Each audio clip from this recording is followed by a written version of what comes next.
आप सबका स्वागत है बैंक साथी यूट्यूब चैनल पर। आज जो हम कवर करेंगे 11 जुलाई का डेली करंट अफेयर्स कवर करेंगे। यहाँ पे हम जो है ज़्यादा बैंकिंग की तरफ चलते हैं कि बैंकिंग जो भी न्यूज़ होता है हम उसको ज़्यादा कवर करते हैं और बैंकिंग अवेयरनेस के हिसाब से बैंकिंग जो स्टूडेंट है उनके लिए ये पूरा का पूरा वीडियो बनता है। तो without wasting time national affairs पे मैं आपका दोस्त हीरकनाथ लॉन्चेस की तरफ पहले चलता हूँ।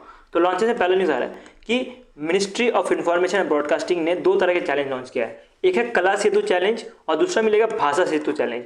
ये कला सेतु चैलेंज और भाषा सेतु चैलेंज दोनों का दोनों जो है वेवएक्स स्टार्टअप एक्सेलेरेटर प्रोग्राम के अंतर्गत या प्लेटफॉर्म के अंतर्गत लॉन्च किया गया है। ये एक ऐसा प्लेटफॉर्म है वेवएक्स स्टार्टअप एक्सेलेरेटर प्लेटफॉर्म। ये एक तरह का प्लेटफॉर्म है जिसके अंतर्गत कोई भी स्टार्टअप है अगर उनके पास आइडिया है तो उस आइडिया को जो है फंडिंग देने का काम गवर्नमेंट और एक्सपर्ट से जो है मेंटरशिप देने का काम जो है इस स्पेसएक्स नहीं वेवएक्स स्टार्टअप के अंतर्गत किया जाएगा। तो दो तरह के चैलेंज जैसे लॉन्च किए गए हैं। एक है कला सेतु चैलेंज। अब एक कला सेतु चैलेंज के अंदर क्या बोला गया है, एक तरह से मल्टी लैंग्वेजिकल एआई मॉडल बनाने के लिए बोला गया है स्टार्टअप्स को, जो कि कन्वर्ट करेगा टेक्स्ट को कन्वर्ट करेगा ऑडियो वीडियो और फिर ग्राफिक्स में। ठीक है, ऑडियो वीडियो और ग्राफिक्स में कन्वर्ट करने का काम रहने वाला है इसके अंतर्गत। और एक चीज ध्यान देना, ये नॉर्मल नहीं रहने वाला, ये नॉर्मल टेक्स्ट टू वीडियो नहीं रहने वाला। इसके अंतर्गत टेक्स्ट अगर इंग्लिश में लिखा रहेगा तो उसका वीडियो बनना चाहिए विथ ऑडियो, वो जो है इंडियन लैंग्वेज में रहना चाहिए। ठीक है, तो ये बोला गया है चैलेंज नंबर 1 जो कि है कला सेतु चैलेंज। इसके अंतर्गत जो फार्मर्स हैं वो है फोकस्ड, उसका स्टूडेंट, उसका सीनियर सिटीजन, ये 3 लोग हैं जो कि फोकस करते हुए ये बनाया गया। ठीक है, तो ये चैलेंज के अंदर बोला गया कि जो भी स्टार्टअप्स रहेंगे या जो भी एक्सपर्ट रहेंगे जो इस चैलेंज के अंदर आएंगे उनको बोला गया है कि आपको फार्मर्स के लिए एक रीजनल वेदर अलर्ट बनाना है, स्टूडेंट के लिए एकेडमिक अपडेट का अलर्ट बनाना है और फिर सीनियर सिटीजन के लिए जो हेल्थ केयर स्कीम है उसके लिए आपको एक एआई बेस्ड टूल बनाना है जो कि टेक्स्ट टू वीडियो ऑडियो और ग्राफिक्स रहेगा। ठीक है, तो इसके अंतर्गत क्या बोला गया है कि जितने भी टॉप एआई स्टार्टअप्स हैं उनको इनवाइट किया गया है, जो भी एआई स्टार्टअप्स हमारे इंडिया में सबको इनवाइट किया गया है। उसके साथ ही इनको बोला गया है कि आप जो है रियल टाइम और स्केलेबल टूल बनाओ, एआई टूल बनाओ जो कि ये सारे चीज़ जो मैंने आपको 3 फोकस सेक्टर बताए ये सारे चीज़ करने में हेल्प करे। ठीक है, और इधर बहुत सारे अभी आएंगे स्टार्टअप्स, उसके बाद जो विनर रहेगा उसको कुछ प्राइज मनी दी जाएंगी, उसके साथ जो है मेंटरशिप भी दी जाएंगी जिसका आइडिया अच्छा लगा गवर्नमेंट को उसका। ठीक है, तो टूल बना के लेके आने के लिए गवर्नमेंट ने बोला गया है। नेक्स्ट जो भाषा सेतु चैलेंज में लॉन्च किया गया है जिसके अंतर्गत ये क्या करेगा, एक तरह का real time language translation tool रहने वाला है। ठीक है, तो इसके अंतर्गत जो गवर्नेंस है उसके लिए बनाने बोला है।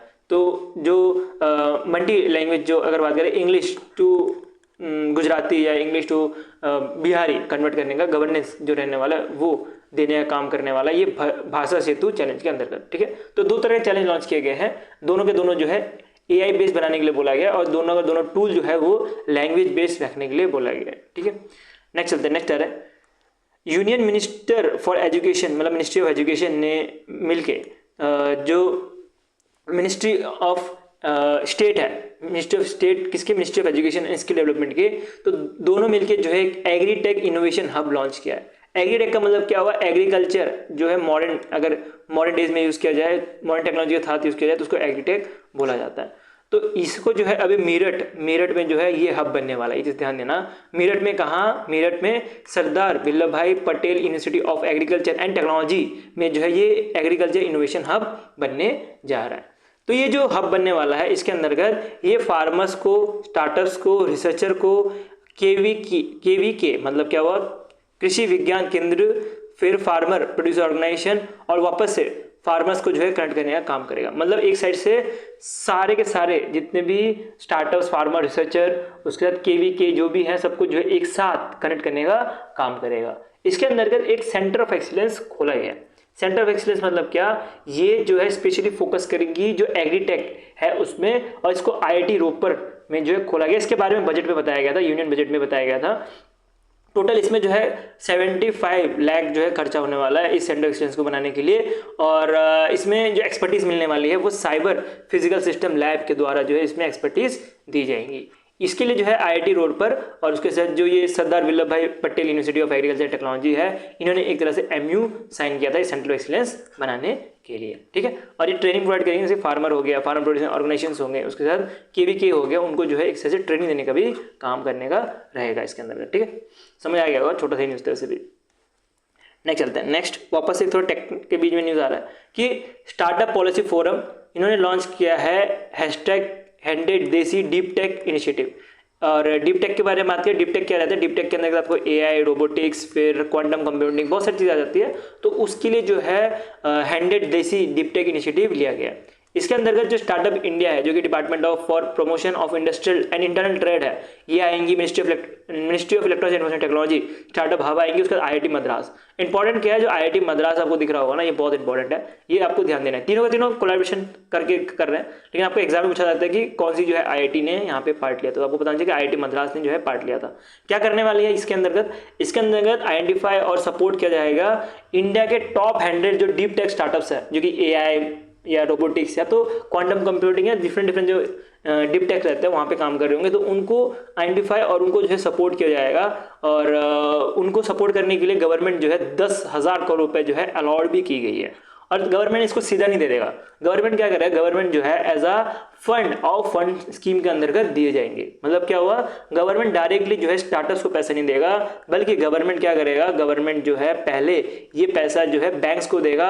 बैंक्स को बोला जाएगा, बैंक्स जो है वो आप दे दो वीसी को, उसका जो वीसी रहेगा, वीसी मतलब वेंचर कैपिटल्स, जो वेंचर कैपिटल जो पैसे लगाते हैं, शार्क टैंक में देखा होगा जो 5 लोग बैठे रहते हैं सामने, वो वेंचर कैपिटल के तौर पे रहता है। तो उसके बाद जो है वेंचर कैपिटल जो है वो स्टार्टअप को पैसा देगी। तो ये क्या हो गया, गवर्नमेंट ने डायरेक्टली स्टार्टअप को पैसा ना देके ऐसे फंड्स ऑफ फंड्स, मतलब घुमा फिरा के जो है स्टार्टअप को पैसे दिए गए हैं, तो इसको फंड्स ऑफ फंड्स बोला जाता है। तो गवर्नमेंट जो है इसको फंड्स ऑफ फंड्स के तौर पे 10,000 करोड़ रुपए स्टार्टअप्स को दिए जाएंगे। कौन से स्टार्टअप को, जो टॉप हेडेड स्टार्टअप्स रहेंगे उनको, जो डीप टेक स्टार्टअप रहेंगे उनको दिए जाएंगे।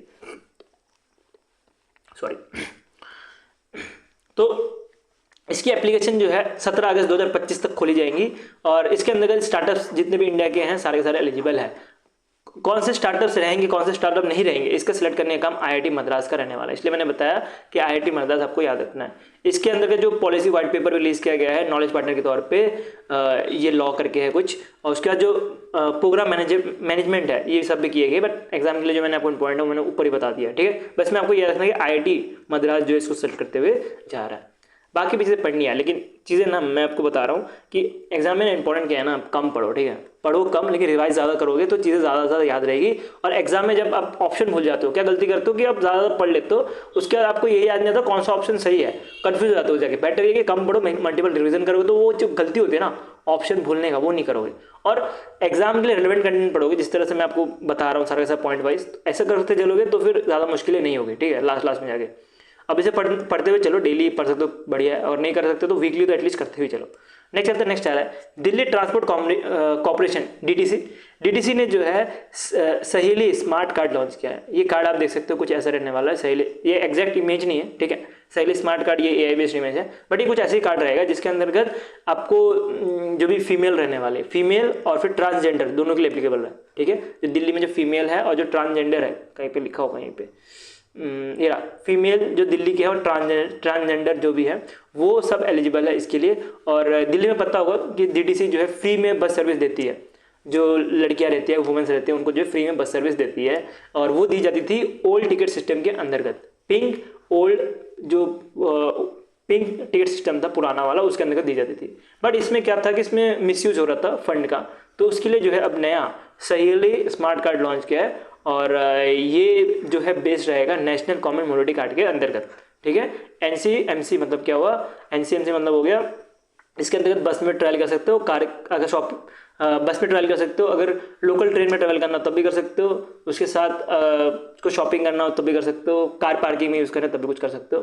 तो जितने भी मान सकते हो ये ट्रांसपोर्टेशन या इवन कुछ चीज़ें और भी है इसमें ऐड है, पार्किंग वार्किंग, तो वो सब भी जो है नेशनल कॉमन मोबिलिटी कार्ड के थ्रू होता है। मतलब ये एक कार्ड के थ्रू ही जो है बहुत जगह पे ट्रैवल किया जा सकता है, ठीक है। तो ये पहले जो है पिंक कार्ड सिस्टम के द्वारा जाना जाता था, बट पिंक कार्ड सिस्टम में क्या था कि उसका फंड जो है मिसयूज हो रहा था। तो अभी बीजेपी गवर्नमेंट है, पिंक कार्ड सिस्टम जो है आम आदमी पार्टी ने लॉन्च किया था, तो उसको रिप्लेस कर दिया गया बीजेपी गवर्नमेंट से, नया कार्ड लॉन्च करके सहेली स्मार्ट कार्ड के नाम से लॉन्च किया गया, ठीक है। नेक्स्ट चलते हैं, नेक्स्ट अब मध्य प्रदेश गवर्नमेंट की तरफ चलते हैं। तो मध्य प्रदेश गवर्नमेंट ने जो है मुख्यमंत्री वृंदावन ग्राम योजना लॉन्च किया। इसके अंतर्गत बोला गया कि हर एक विलेजेस को पर असेंबली कॉन्स्टिट्यूशनल जो भी है उसको वृंदावन ग्राम बनाया जाएगा। इसके अंतर्गत जो रूरल डेवलपमेंट है वो की जाएंगी और सेल्फ लेवल बनाया जाएगा, ठीक है, उस विलेज को। और इसके लिए जो है पंचायत एंड जो रूरल डेवलपमेंट डिपार्टमेंट है मध्य प्रदेश का, वो एडमिनिस्ट्रेट करने वाली है। मैंने आपको ऑलरेडी बता दिया कि एक विलेज जो है हर एक डिस्ट्रिक्ट से सिलेक्ट किए जाएंगे, हर एक असेंबली कॉन्स्टिट्यूशन से या तो हर एक डिस्ट्रिक्ट से सिलेक्ट किए जाएंगे, और उसके लिए एक कंडीशन रखी गई, मिनिमम 2000 पॉपुलेशन होनी चाहिए, उसके साथ ही जो है 500 कैटल होने चाहिए, तभी जो है ये जो योजना है मध्य प्रदेश का ये चलेगा। ठीक है, स्टेट गवर्नमेंट का न्यूज़ है। स्टेट गवर्नमेंट का न्यूज़ बहुत कम आता है एग्जाम में, तो पढ़ना जरूरी है। 1 मार्क्स का क्वेश्चन आएगा यहाँ से, ठीक है, ध्यान दे देना। एक से 2 मार्क्स के क्वेश्चन से आता है, इससे ज़्यादा नहीं आते स्टेट गवर्नमेंट से। टोटल फंडिंग जो है इसमें 100 करोड़ रुपए लगने वाली है। इसमें स्टेट बजट और जो social corporate social responsibility fund है उसके अंतर्गत दिए जाएंगे। नेक्स्ट चलते हैं, नेक्स्ट आ रहा है राजस्थान गवर्नमेंट। राजस्थान गवर्नमेंट ने लॉन्च किया है पंडित दीनदयाल उपाध्याय गरीबी मुक्त गांव योजना। इसके अंतर्गत जो रूरल पॉवर्टी है उसको जो है इलिमिनेट किया जाएगा, इसका ये कहना है। और इसके साथ जो बिलो पॉवर्टी लाइन है उसको भी एम्पावर किया जाएगा। फेज 1 के अंतर्गत 5000 विलेजेस है, फेज 2 के अंतर्गत फिर 5000 विलेजेस और रहने वाले हैं। अभी टाइम में फेज 1 में आप देखो 5000 विलेजेस जो इसके अंतर्गत कवर रहेंगे। टोटल 1300 करोड़ रुपए जो इसके लिए अलॉट किया गया है। ठीक है, नेक्स्ट फर्स्ट न्यूज़ है इंडिया का पहला इक्विनी डिजीज फ्री कंपार्टमेंट। इसकी ये जो है एक तरह से जो घोड़े को डिजीज होती है उसके लिए दी जाती है, और अब इसको सर्टिफाई कर दिया गया है by world organisation for health animal health, जो कि पेरिस फ्रांस है, इसके द्वारा। ठीक है, जो हमारे इधर मीरठ कैंट है उत्तर प्रदेश में, वहाँ पे जो है इसको डिक्लेयर किया गया था, और यहीं पे जो है डिक्लेयर किया गया है कि जो हॉर्स है, जो स्पोर्ट्स हॉर्स है, इसके ऊपर कोई डिजीज नहीं है। ठीक है, तो सर्दी तरफ लग रहा है, इसको कोई बात नहीं। पर्पस क्या है कि to enable international movement of Indian sports horse, Indian sports horse जो है एक जगह से दूसरी जगह जा पाए, उसी के लिए जो है इसको लॉन्च किया गया। ठीक है, बाकी इतना इंपॉर्टेंट है भी नहीं। ठीक है, इतना इंपॉर्टेंट है, बस एक बार पढ़ लो कि कहाँ पे लॉन्च किया गया, फिर पर्पस क्या है, ये सब पढ़ लो। बाकी ये सर्टिफिकेट ये जो दे के रखा है ये छोड़ सकते हो। ठीक है, ये कोई नहीं पूछेगा, ये नहीं पूछने वाला कोई। नेक्स्ट चलते हैं इन्वेस्टमेंट की तरफ बढ़ते हैं। तो जो ग्रीन क्लाइमेट फंड है, जो कि world largest climate finance body की तरह माना जाता है, साउथ कोरिया में ये बेस्ड है, इन्होंने एडीबी को पैसा दिया है। एडीबी को पैसा दिया है कि जो इंडिया का जो ग्रीन एनर्जी फाइनेंस फैसिलिटी है उसके थ्रू जो है इंडिया में जो रिन्यूएबल एनर्जी है वहाँ पे डेवलपमेंट करने के लिए। ठीक है, टोटल 200 मिलियन जो है US dollar as a grant दे के रखा है। ठीक है, इन्वेस्टमेंट करके रखी है। एक साइड से इन्वेस्टमेंट नहीं है, वैसे तो इन्वेस्टमेंट भी है, एक लोन भी है, क्योंकि ये एक तरह से कंसेंट जो सस्ते में जो है इनको एक तरह से लोन प्रोवाइड किया गया, और एक तरह से इन्वेस्टमेंट भी है, क्योंकि इन्वेस्टमेंट भी की जा रही है जो ग्रीन एनर्जी प्रोजेक्ट है हमारे इंडिया में उसके लिए। तो 2 ही चीज़ है इसमें। ठीक है, लेकिन इन्वेस्टमेंट में ऐसा मैंने कैटेगरी में रखा हुआ है, और मैं बस आपको बताना चाहता हूँ कि लोन भी बोल सकते हो उसको, इन्वेस्टमेंट भी बोल सकते हो। ठीक है, 2 तरह की चीज़ है इसमें। तो जब ये सपोर्ट दिया जाएगा क्लीन एनर्जी प्रोजेक्ट इंडिया का, ये जो इसमें लीड पार्टनर है वो आपको एडीबी मिलेगी, मैंने आपको ऑलरेडी बता दिया। और ये पहला ऐसा कोलैबोरेशन है विद एडीबी और ग्रीन क्लाइमेट फंड के द्वारा।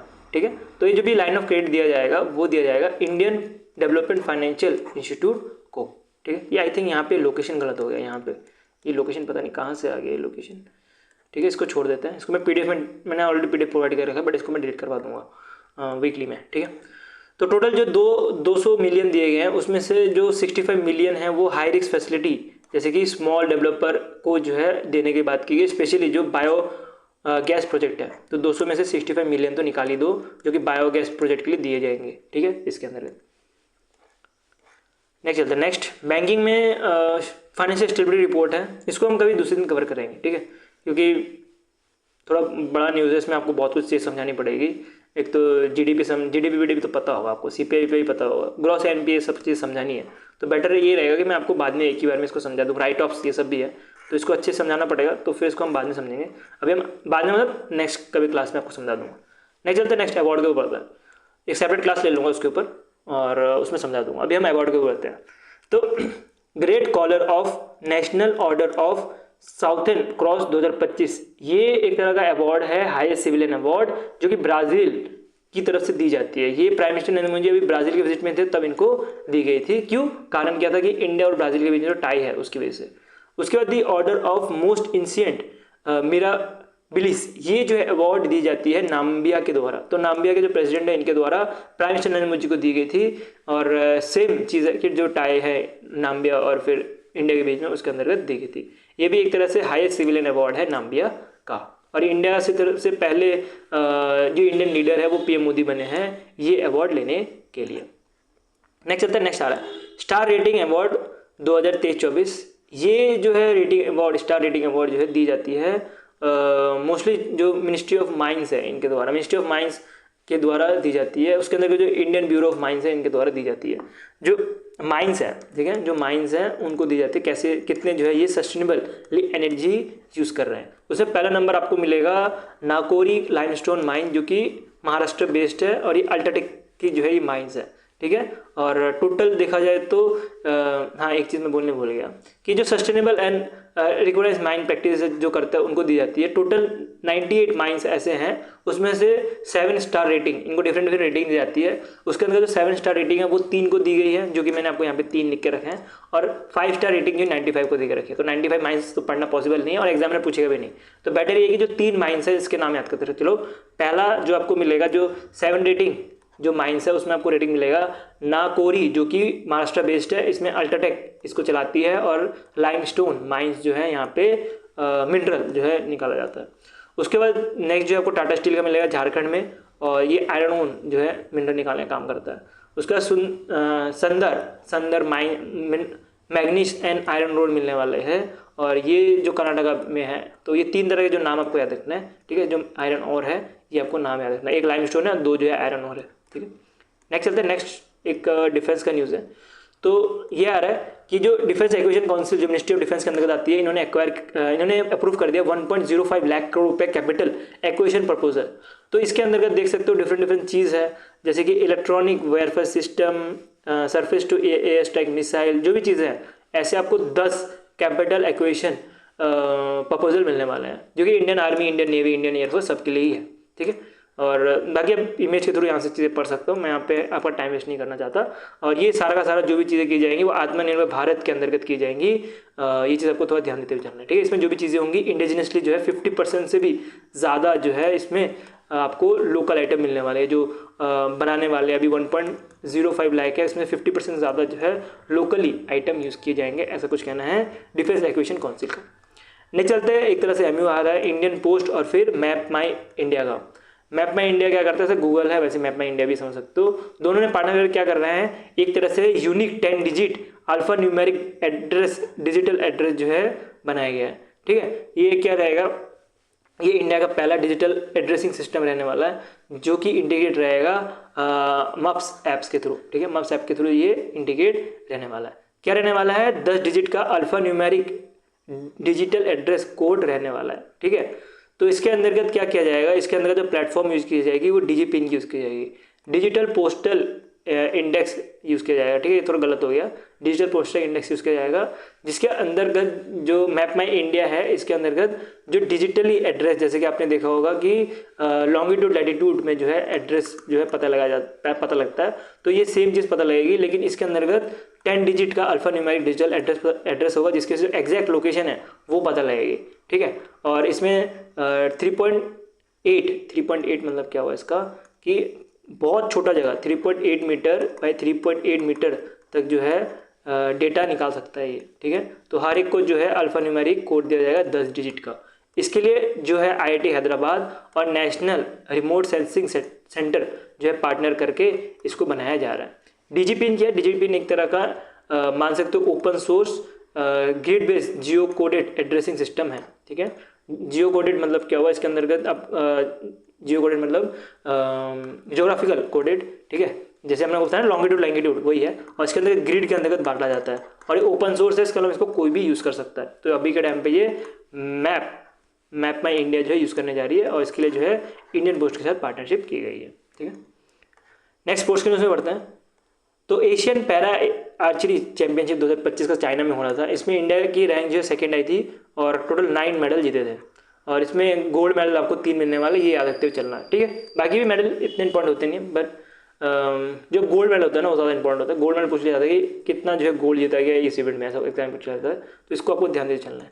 तो इंडिया का 2nd आई, तो फर्स्ट कौन आई है, फर्स्ट जो है चाइना आई है। टोटल इन्होंने 17 मेडल जीते, उसमें 10 जो है गोल्ड है। तो एग्जामिनर जो है ना आपको 3 गोल्ड मेडल यही पूछ सकते हैं कि 3 गोल्ड मेडल किस किस को दिए गए, तो ये भी पढ़ना ज़रूरी है। आप ये पाजी देख सकते हो, ये पाजी जो है इनका नाम है हरविंदर सिंह। इन्होंने जो है रिकर्व मैन इंडिविजुअल गोल्ड जीता है, इसके साथ रिकर्व मिक्स टीम गोल्ड भी जीता है भावना के साथ मिलके, ठीक है। और दोनों इवेंट में देखोगे किस, एक तो थाईलैंड को हरा है, एक चाइना को हरा है, ठीक है।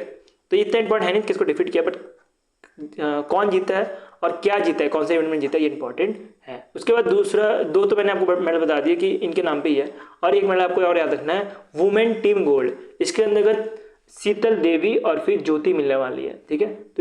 तो इन दो नाम है, एक तो आपको हरविंदर सिंह याद रखना है और दूसरा आपको शीतल देवी और ज्योति याद रखना है, ठीक है।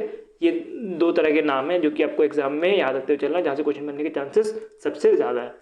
नेक्स्ट चलते हैं, नेक्स्ट आ रहा है वर्ल्ड बॉक्सिंग कप 2025, ये कजाकिस्तान में हो रहा था। इसमें इंडिया की रैंक जो थर्ड आएगी, इसमें टोटल 11 मेडल जो है इंडिया ने जीते, उसमें 3 गोल्ड है, ठीक है। इसमें 3 गोल्ड कौन कौन है वो याद रखना है, एक है साक्षी, दूसरा आपको जैस्मीन और तीसरा मिलेगा आपको नुपुर, ठीक है। ये 3 लोग हैं जिनको गोल्ड मेडल मिला है। ये सिर्फ 3 लोगों का नाम याद करने से नहीं होगा, इनके साथ जो इनके वेट कैटेगरी यही पूछा जाता है। तो इनको जो साक्षी है इनको वुमेन 54 कैटेगरी में मिला है, और जो जैस्मिन है इनको वुमेन 57 कैटेगरी में मिला है, और तीसरा जो आपको नुपुर मिल रही हैं ये आपको वुमेन 80+ कैटेगरी में मिल रही है, ठीक है। और इंडिया की रैंक मैंने आपको ऑलरेडी बताई, तीसरे नंबर पर आ रही है, और इससे पहले नंबर पाकिस्तान और दूसरे नंबर पर बांग्लादेश नहीं, सॉरी ब्राज़ील है, ठीक है। तो मैंने इंपॉर्टेंट चीज़ बता दी, 3 लोग के नाम याद रखना है, कौन सी कैटेगरी है वो याद रखना है, इंडिया की रैंक याद रखनी है। इंडिया की रैंक 3 है, कितने गोल्ड मेडल जीते हैं, 3 गोल्ड मेडल जीते हैं, और टोटल कितने मेडल जीते हैं, 11 मेडल जीते हैं। नेक्स्ट चलते हैं, नेक्स्ट आ रहा है ये एक रेसिंग का इवेंट था जो कि ग्रीस में हो रहा था, ठीक है। तो इसमें अनिमेश खुजर देख सकते हो, ठीक है। फेस देख के ऐसा लगता है उसेन बोल्ट है ना। तो अनिमेश खुजर के बारे में बात करें तो इन्होंने 10.18 सेकंड का जो रिकॉर्ड है वो बनाया है, और इंडिया का पहले इंडियन बन चुके हैं जिन्होंने, पहला जो रिकॉर्ड था वो था 10.20 सेकेंड्स, 10.20 सेकेंड्स को क्रॉस करके ये इंडिया के पहले स्प्रिंटर बने हैं जिन्होंने रिकॉर्ड बनाया है मेंस 100 मीटर रेस में। 100 मीटर रेस में इन्होंने सिर्फ 10.18 सेकेंड में जो है क्रॉस कर लिया है पूरा का पूरा रेसिंग लाइन।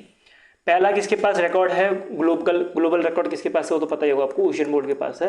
आपको मैं कमेंट सेक्शन में ये बताना है कि उसेन बोल्ट जो है उनका कितना रिकॉर्ड है, ठीक है, या तो जो वर्ल्ड का रिकॉर्ड है कितना है in terms of racing 100 metre का जो रेसिंग है उसमें कितना है वो आपको मेरे को कमेंट सेक्शन में बताना है, ठीक है।